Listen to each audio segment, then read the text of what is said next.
All right, guys, we have a very special Eclipse episode for you guys today, but before we do, I have to let you know that today is the last day to get entered to win our Evo 10 plus $20,000 in cash. For every $1 you spend on our website, whether it be on car parts or merchandise, that's gonna give you one automatic entry to win, and the sweepstakes deadline is tonight at midnight, Pacific Standard Time. So get those entries in, good luck, and check the link in the video description. Peace.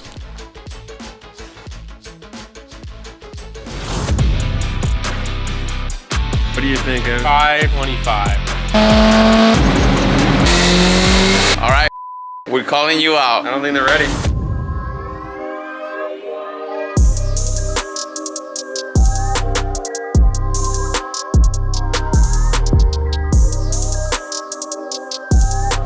What is going on, guys? Welcome back to the Throttle YouTube channel. My name is Quinn, and today we're going to be working on our Eclipse. Now, in the last Eclipse video, we had this thing off for the dyno. It went really well. Car made good power, held together. We did have a couple of things that we need to work on, so that's what we're going to be doing today. So to start, we have an upgraded clutch. So this is an Ironman clutch. This is the strongest clutch Action Clutch offers. This clutch is very strong. It's going to handle over 600 pound-feet of torque, which is perfect for what we need. This is a sintered iron friction plate. So it's going to be a very binary engagement clutch. It's going to be very strong, and that's what we need out of this car. Next up, we have an STM wastegate downpipe. So this is an external gate, so we're running an FP Red turbocharger on there. And we were having boost creep issues. I think just because the wastegate's a little bit old in this turbo, so we're going to upgrade that with this. It's a tile 38mm external wastegate. It's got a bunch of springs in it, so we're gonna have a much better time controlling the boost, and adjusting that is gonna be a lot better. So we're gonna have more consistent power out of this thing and the power to hold it down with the clutch. We also have a flywheel kit that's gonna be installed as well. So kind of a complete package. It's gonna bring this car to the next level. We need to get this thing back out to get tuned so we can start making passes in this thing. Let's get started.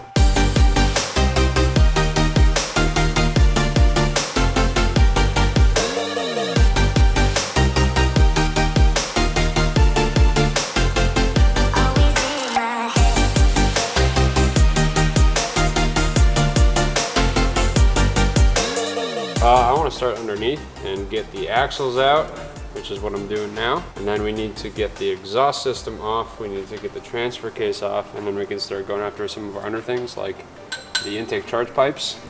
So this guy here needs to come off. We got one on the other side that needs to come off. I need to take off the two oil cooler lines, disconnect the alternator, and pretty much that's it underneath, aside from taking this little brace off. So we actually don't really have a ton of work to do under here, which is nice, because we set everything up so well on the first part of the build. It's gonna be very easy to get this thing in and out.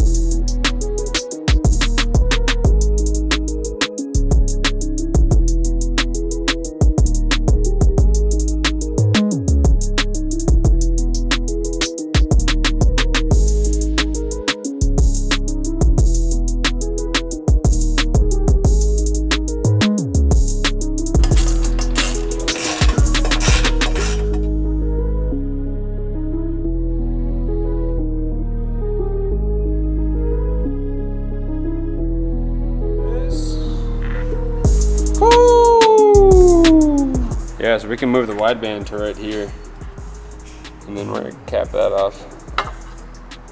That's gonna be hot. It's actually gonna be that way, but still. That's gonna be the look.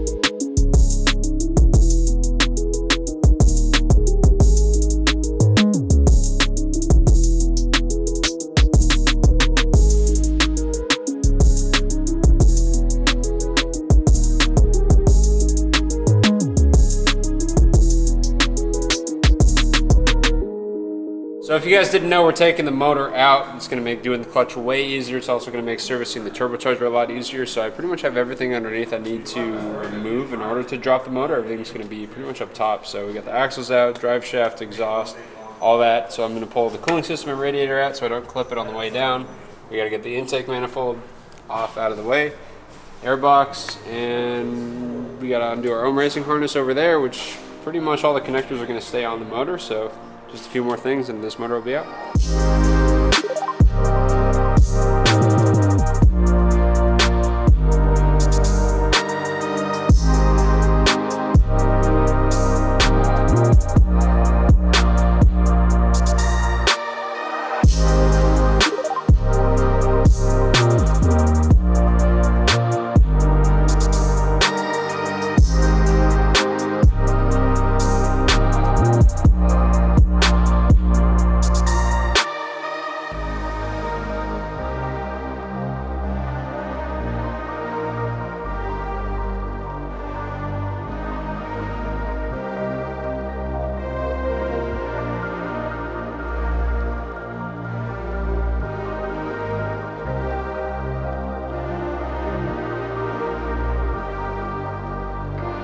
Alright, so we have pretty much everything off aside from the main engine mount and the main transmission mount. Everything's disconnected, so now we're ready to drop the motor. So I've got a little stand set up underneath. We're going to bring that up, put some wood blocks, lift the motor up. Then we're going to take this mount off, and then that mount off, and then lower that, and the engine's going to go down. And then the car's going to go up, and then we will no longer have an engine in our car.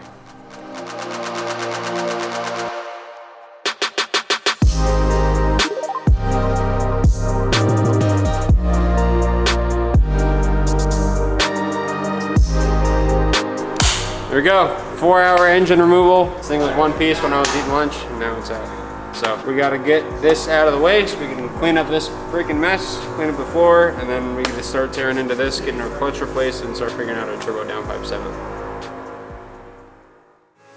10 toes down, I'm a ride with the gang. My whole life I've been doing my thing. Get that money, ain't no thing. Anything I do for the gang. 10 toes down. Alright, so we got the motor out of the Eclipse. Now we need to lift it up with our engine crane so we can pull our transmission off, start changing out our new clutch.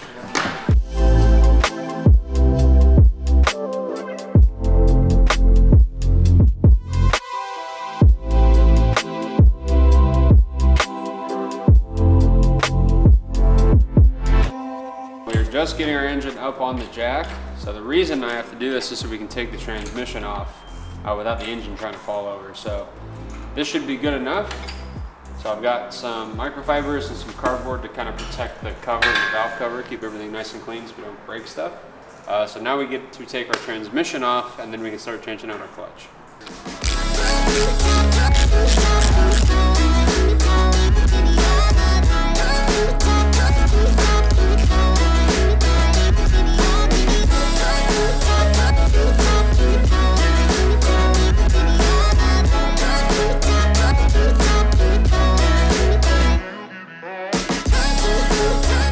Dirty. We need to replace one of our transfer case seals. She's spitting a little bit of oil. That's why this is all dirty. All that good transmission fluid. Alright, let's pull the clutch off.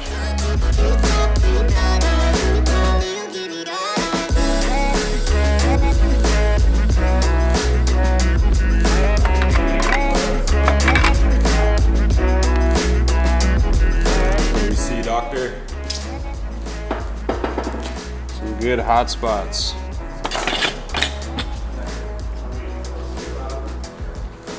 See how it's all hot spotted? All the marks on it. She definitely got hot, but not terrible. It's a shame that it was slipping. It's called glazing. So these kind of look on the new one. So it's kind of like a cylinder cross hatching to a little bit of a degree, where this isn't supposed to be nice and smooth. It's supposed to be grippy. It's supposed to be a friction material. So it's all glazed over. It's the same thing with brake pads. If you don't break them in correctly, they don't work as well. So, and in this case, we're already pushing this clutch's limit in terms of power and torque with this engine setup and turbo setup that we have on the car. Not breaking it in correctly and already pushed the limit of what this clutch can handle, kind of tipped it over the edge. So the new unit's going to be a lot stronger, and it should hold the power just fine. So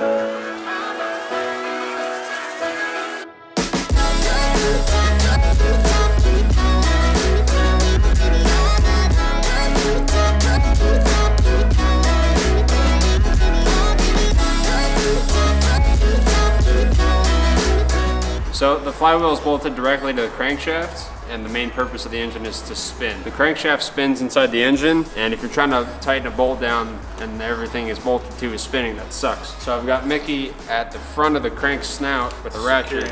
He's gonna hold it in place while I torque the flywheel bolts down.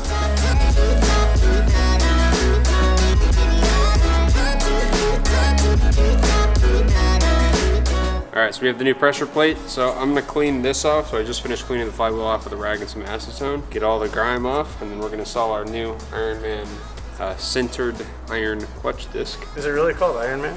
Or Yeah, you just the call stage. it? No, so they have stage 1 So through that 6, that explains the gold. and then Ironman.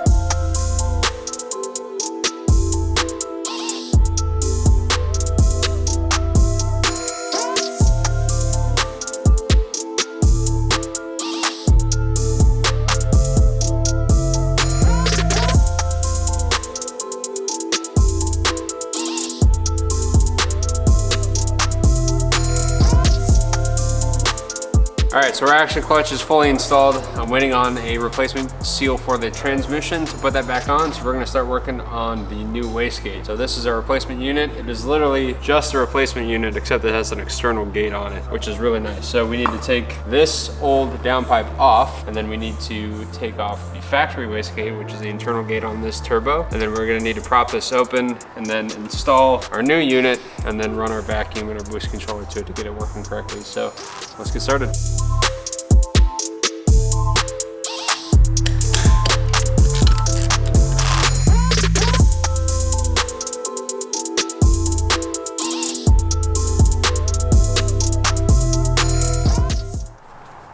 This is the face he makes, I imagine, in his head and stuff. Ooh, this one's winning. Oh, that one's. Oh, that one. Oh, that sounds like a seashell. Is this the lightest one, the red one? Find out. Red is the lightest one. Yes. I was right. All the boost. Can we fit all the springs together? You can fit 2. Yeah. Oh, 3. There's 3 different sizes. Yeah, you can fit 3. And then you just add whatever PSI that is. So this is a 5-pound spring, which is what it says, what the chart said. You can add the 5 with the 15, which equals 20. And then whatever allows you to run. Starting with the 5. Yep.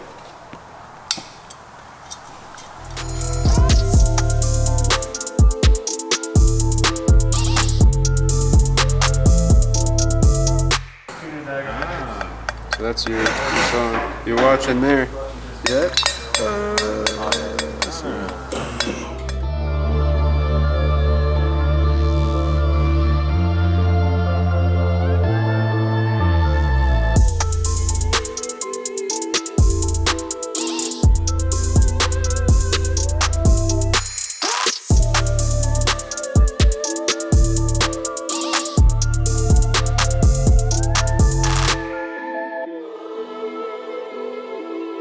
We got our new action clutch installed, our new STM wastegate is installed, so now we can start putting our engine and transmission back together and then get this thing back into the Eclipse and running. But first we need to install our new throw-up bearing.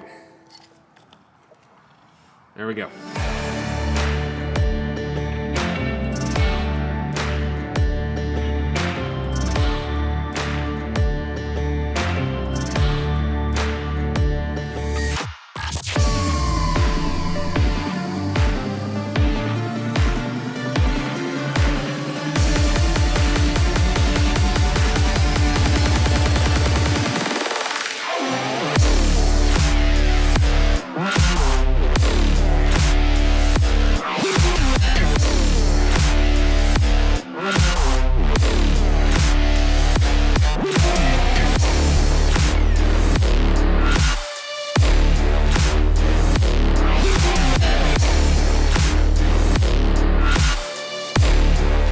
I just put the transmission back on the 4G63 and this came in. I'm very excited for this. This is like the cherry on top of our fully built engine. This is a fluid damper. So this is a performance crank pulley Right now we have the old stock crank pulley on, and it works, it does its job, but it's not really doing us any favors. So this guy is going to improve the performance of this engine a lot. It's going to be better, smoother, it's going to make more power. I'm very excited to put one of these on. Every high performance engine should have a fluid damper. We have one on the Civic. Very excited to throw this on the Ford G63 and get this thing back off to the dyno. Wait, so what's the biggest difference between this and what we have? Can you explain that? The thing is crankshafts create a lot of vibration, and so they make a crank pulley. It kind of just has like a little, it's kind of like molded rubber on the outside, between two of the plates, so it has a little bit of play to it. If you look over here, you can see it.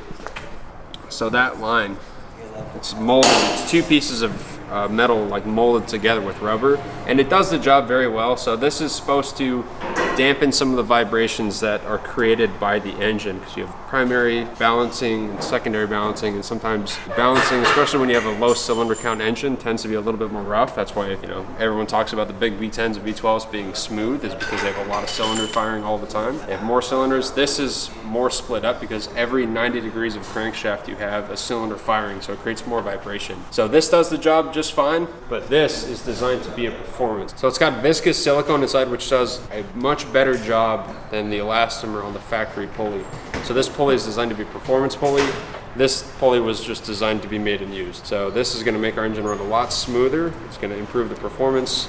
It's going to reduce pumping losses. Also, the stock pulleys have a tendency not to really like high RPM on a lot of engines. I don't know if the Ford G63 is the case with that, but usually putting a fluid damper on, you can safely run the engine at a higher RPM for longer periods of time and safer. So overall, this thing's just going to be a massive improvement on our Ford G63. So let's get this old crusty damper off, put our new fluid damper on, get this thing back in the car.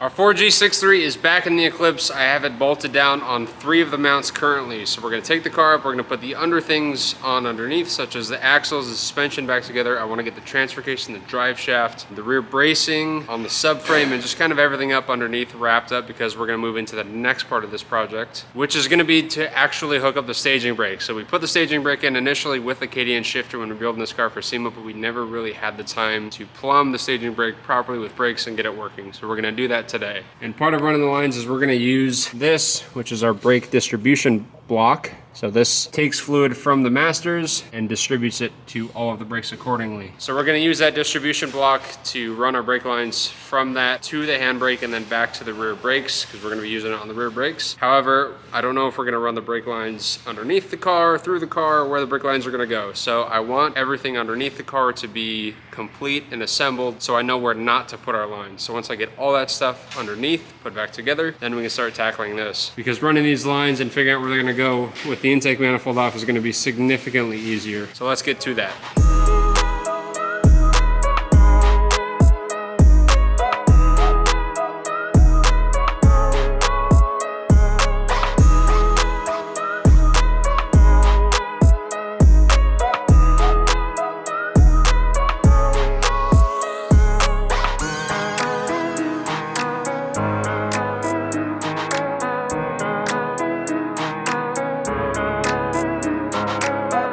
Our suspension is back together, axles are in, I have the exhaust hung up, I have the transfer case on, the drive shaft's back in. So now I'm gonna start working on figuring out our handbrake setup. So now I'm gonna move on to the staging brake, getting that line setup figured out. So we're gonna bring the car back down. I want to take certain parts off the center console to kind of uncluster that area, and so we can begin to work on our line setup for that. So I wanna figure out what fittings we need, what line lengths, how everything's gonna look, and then we can start getting parts either on order, or we go down to Crown and get them made, and really start getting this handbrake setup jamming. So let's bring it down.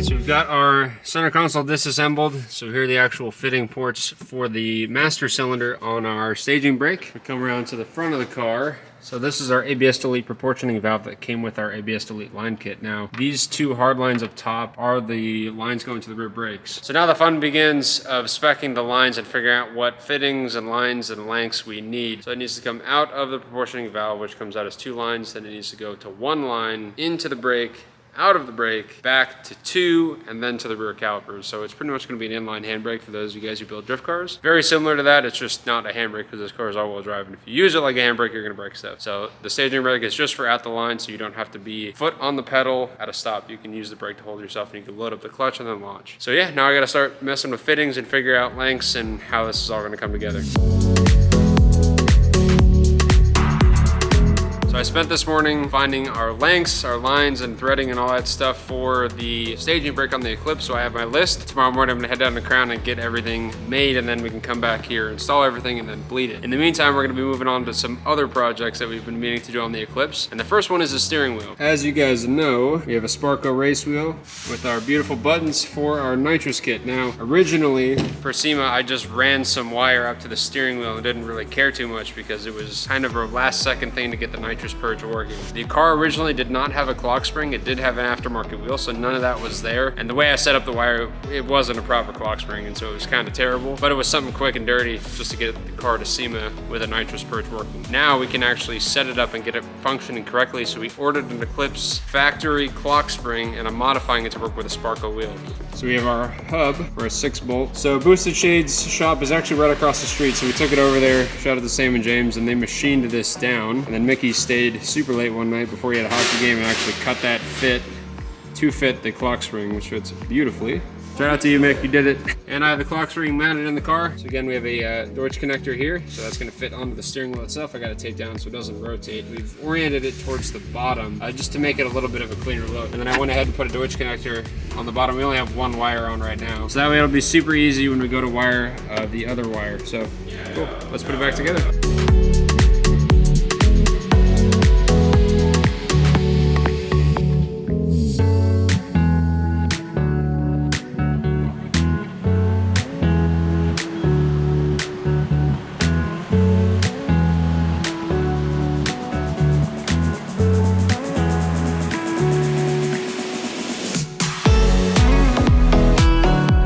So our steering wheel is back on, functioning properly, and all you have to tell is that little mark on the bottom that it has a clock spring. So beautiful piece, worked out super well, I think. Next up, we're gonna fix something on the oil pan. Now, I figured out the line routings for the handbrake where all the lines are gonna go through, so because of that, I can start putting components back on underneath because it's not in the way. Ever since we put this engine together, the turbo drain flange into the oil pan has had just the slightest seeping problem. So we're gonna pull the oil pan off, fix it from inside the pan, get that thing resealed because it shouldn't be leaking.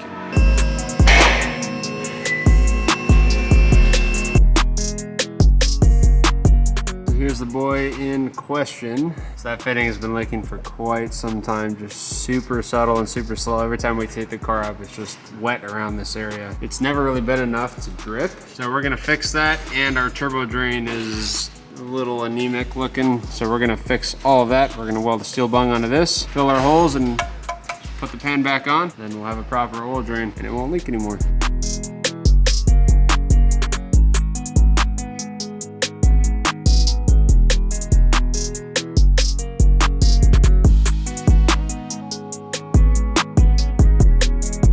Got the oil pan off. I put it on Ricky's desk. No, you did. Dude, what the heck, bro? He's got free space, so I fill it up with stuff. But now Ricky doesn't work, so his toolbox is always empty. No, I'm always cleaning after his mess. Oh, okay. That's what it is. Yeah, you are kind of right about that.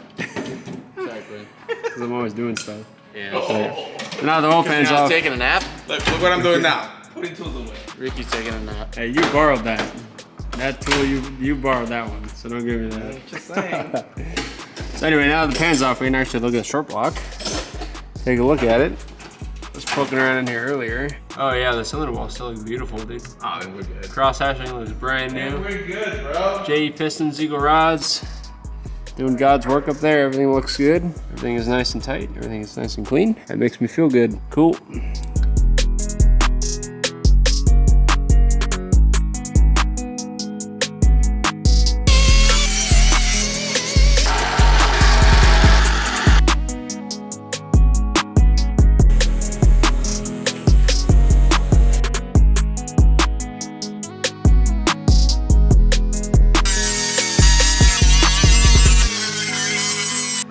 pan is ready for final welding. So now that our oil pan is ready for welding, I'm gonna move on to starting to run our staging brake lines to set up and get this thing bled as soon as we can. So let's start throwing lines in.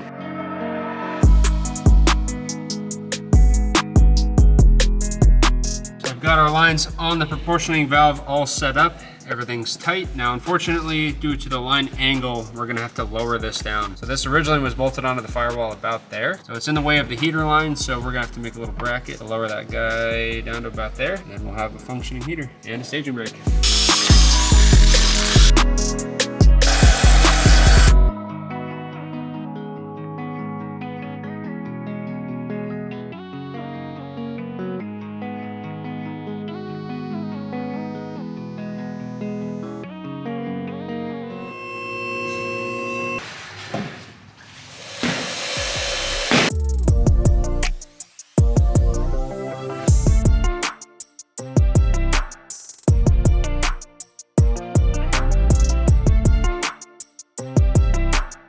So the staging brake is completely set up. We have everything tight. All the fittings are dialed in.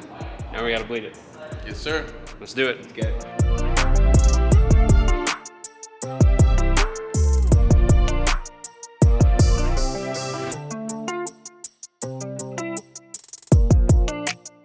Staging brake complete, set up. Now we're gonna put the car back together. So Evan just finished welding our oil pan, so I'm gonna throw that back on and then we can put the rest of the car back together and go drive it. Well, we can't boost on it because the wastegate setup, but. You can. It's not recommended. It's not a good idea. Put it back together, let it run, and then take it to tune. Sure.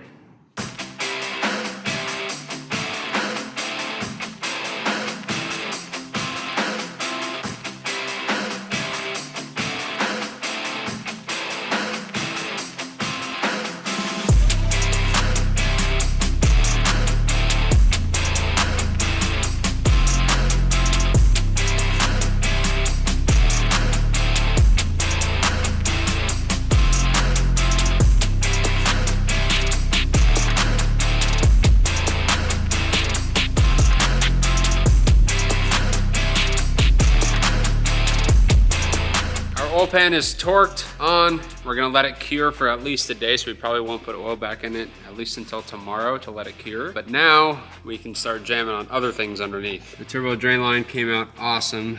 Looks way better, way cleaner than the other one, and that ain't leaking ever. So now we can put our dust shield back on, the transfer case can go on, the exhaust system can go back on, our under bracing can go back on, we can put transmission fluid in it. I gotta put the oil cooler lines on that are here back on, the pressure sensor wire can go back on, the alternator wire can go back on. Hopefully I can get it all finished up tonight, and then tomorrow we literally drop the cooling system on, drop our intake manifold on, and yeah, that's it. Then we have a running car again.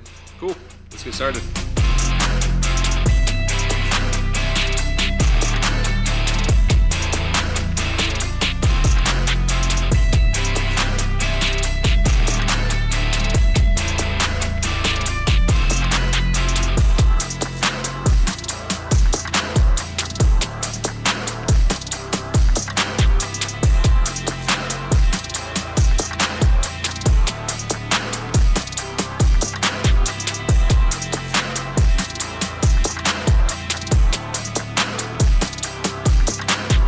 All right, the intake manifold is fully reinstalled. Now we just gotta drop the cooling system on, a couple of charge pipes, and we're done.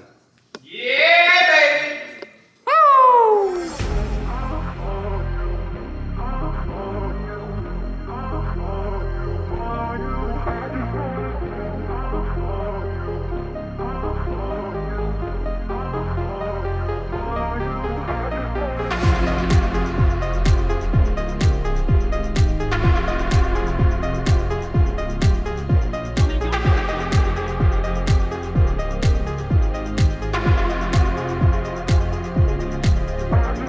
All right, so our Eclipse is completely back together. Last thing we gotta do is put some good Motul 300V racing engine oil in, get it fired up, make sure it's running right, and then fill it up with coolant, put the wheels on, go tune this thing. Go drive this thing, tune this thing.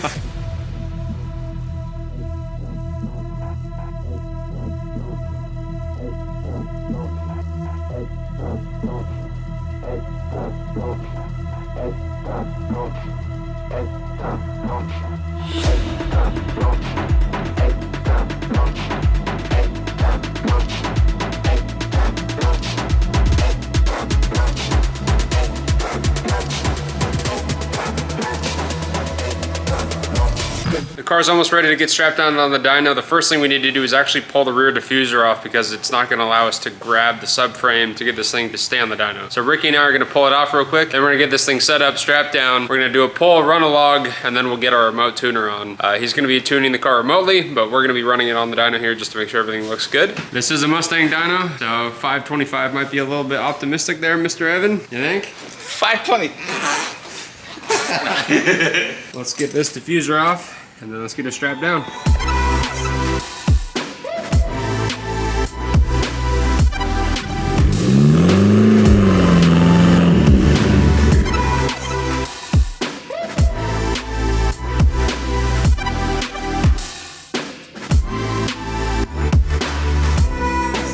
Alright, so we just calibrated the dyno to the car. The RPM is matching perfectly. Right now, Quinn is downloading the last map into the car, and then we're gonna start doing pulls right after that. Well, logs. How's it going, bud?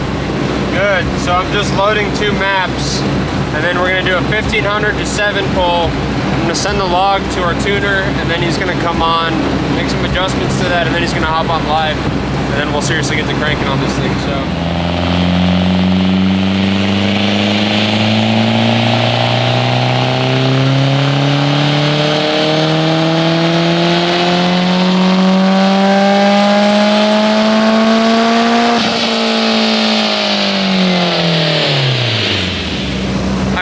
Test run. 366 at the wheels. That's nice. It felt good. AFR stayed good. So now we're gonna have Kenny, who's our remote tuner, jump on and start changing stuff and taking more power. That is our first one at 366. The remote tuner is gonna get online. He's gonna change some stuff, and we're gonna try to get as much as safely as possible out of this car. That's the goal. Be safe. We want to be able to do multiple pulls all year because we're planning on taking these things to all sorts of tracks. Drag racing, circuit racing, the whole 9. So we're going for a safe tune today.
sick.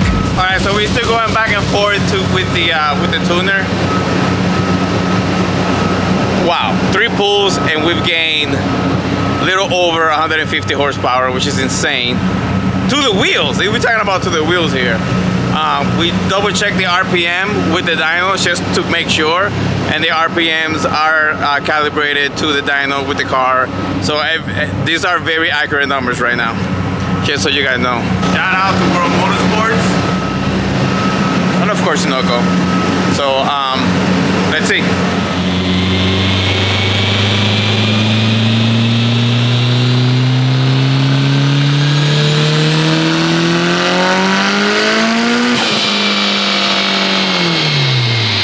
We just got off with the tuner, bro. How crazy is this? Dude, nuts. So there are still some things we need to fix. So peak power was 523 on a Mustang dyno, which is freaking crazy. So we made 375 on Darden's dyno when the clutch was slipping. This is like a whole different freaking animal. It spools crazy. So I think we're at 29 PSI on the turbo. Yeah.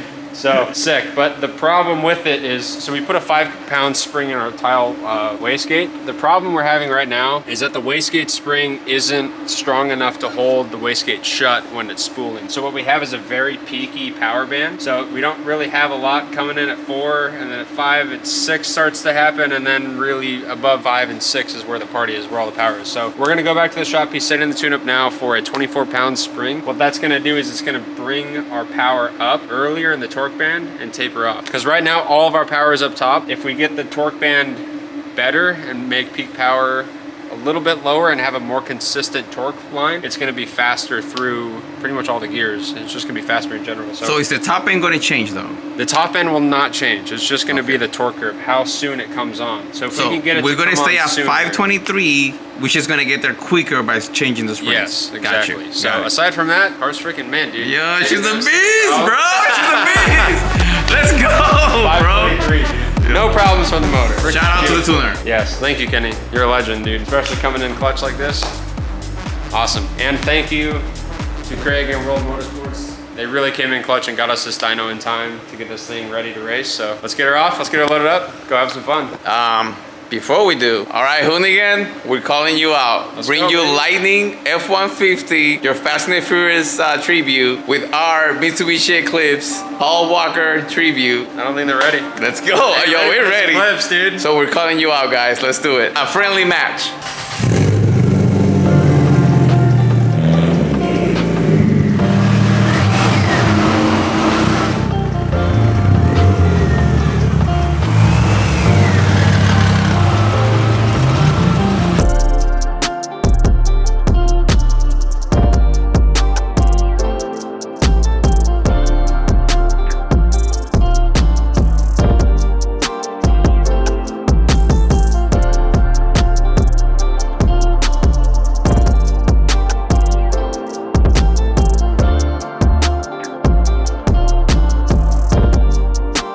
So the Eclipse is back in the shop, safe and sound. This thing made 523 wheel horsepower on a Mustang dyno. That is absolutely insane. I didn't think this setup was honestly gonna make that much power, so I'm super impressed. 520 wheel horsepower on a Mustang dyno. All-wheel drive is the highest percentage of powertrain loss, so that is pretty much 600, if not above, crank horsepower coming out of that 4G. That is freaking impressive. So I am stoked on how this thing turned out, beyond stoked. And very proud that that engine came out the way it did and is holding the power it is.